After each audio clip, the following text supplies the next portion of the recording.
I thank the delegate of Indonesia, and now I invite the distinguished delegate of Italy to take the floor, His Excellency Mr. Leonardo Bencini, Permanent Representative in Geneva. Please, you have the floor. Thank you, Madam Chair. Let me first of all congratulate you on your election as Chair of the Main Committee too. I would also like to assure you of my delegation's full support and cooperation. Italy aligns itself with a statement delivered by the European Union. I would also like to add some further remarks in my national capacity. Chair, Italy remains fully committed to effective multilateral action against the proliferation of nuclear weapons, other weapons of mass destruction and their means of delivery.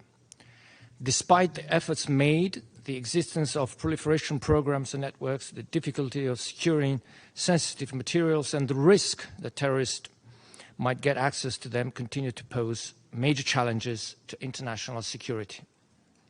In this regard, allow me to reiterate once again the centrality of the NPT as the cornerstone of the global nuclear non-proliferation regime, as well as the necessity to promote its universalization and strengthen its implementation. The IAEA's system of safeguards, multilateral, impartial, qualified, and effective as it is, remains one of the core components of the nuclear non-proliferation regime and plays an indispensable role in the implementation of the NPT. Italy consistently supports the efforts of the IAEA to implement worldwide its system of safeguards based on the current verification standard of a comprehensive safeguards agreement together with an additional protocol and, as applicable, of a modified small quantities protocol. We commend the IAEA for its constant efforts in performing its verification mandate under the Treaty on the Non-Proliferation of Nuclear Weapons with utmost diligence, competence, and impartiality. The agency's system of safeguards is crucial to ensure the peaceful character of nuclear activities, and as such, it is an indispensable means to preserving and fostering global security. In this regard, Italy condemns in the strongest possible terms Russia's unjustified and unprovoked aggression against Ukraine, which poses severe and direct threats to the safety and security of Ukraine's nuclear facilities and impedes the IAEA from fully and safely conducting safeguards verification activities in Ukraine. In particular, we are very concerned about the increasingly alarming situation in the Zaporizhzhia nuclear power plant. Chair, in the context of international efforts aimed at strengthening the non-proliferation architecture, we strongly hope that the Joint Comprehensive Plan of Action on the Iranian nuclear program can be swiftly resumed.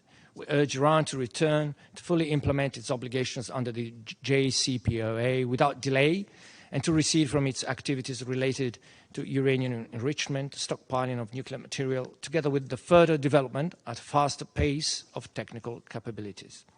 For Italy, the JCPOA remains a key element of the global non-proliferation architecture and a successful achievement of multilateral diplomacy. The repeated ballistic missile launches by the DPRK undermine regional and international peace and security and are a matter of grave concern. We urge the DPRK to refrain from further provocations and to take concrete steps towards a complete, verifiable and irreversible denuclearization. We therefore call on Pyongyang to engage in credible negotiations in this respect and to comply with the relevant UNSC resolutions, to return to the Non-Proliferation Treaty, to sign and ratify the CTBT, and to resume its collaboration with the IAEA. In the meantime, the international sanctions regime needs to remain in place and be effectively implemented, sustaining the negotiating process towards this goal.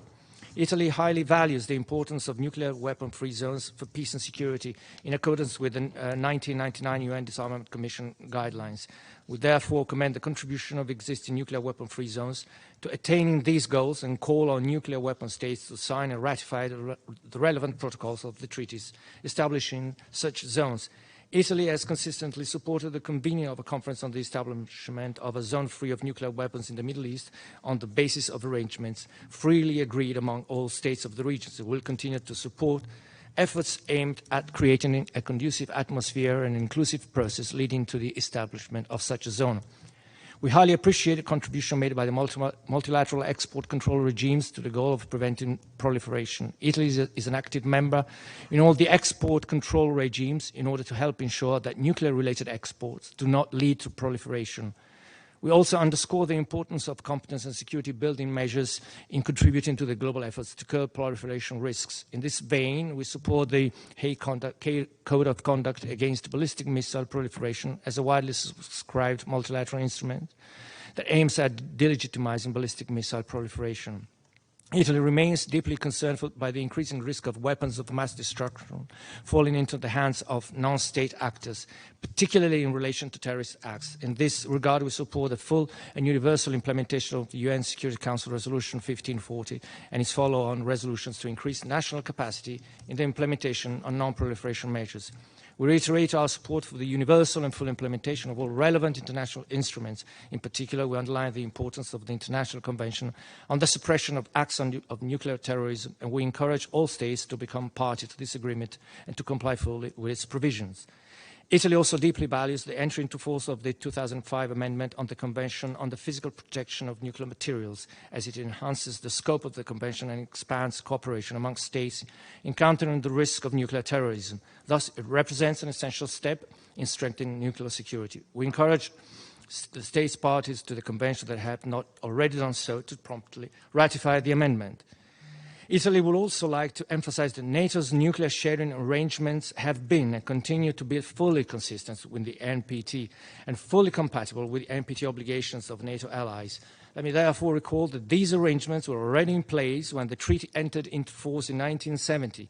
They were made clear to the delegations that negotiated the treaty and publicly understood by all states parties to the NPT, with the result that NATO's nuclear sharing arrangements were seamlessly integrated into the NPT.